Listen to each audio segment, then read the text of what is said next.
So decluttering is actually a very important part of organizing your home space.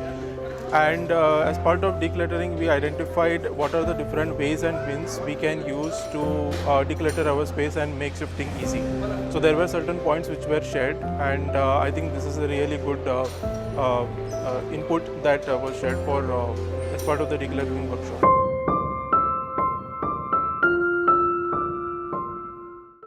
So when we try to move out of the home, no, so where we used to stay like almost 5-6 years, there will be many things where we don't use, but at the same time we don't give up.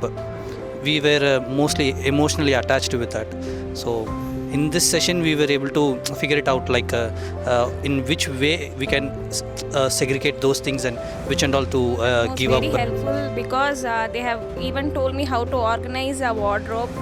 And also they have given a plan on everyday basis on which all to sort out and which all things to get out of home and which all to hold on it. So yeah, it was overall very useful, and I got to see many neighbors who we will be living with.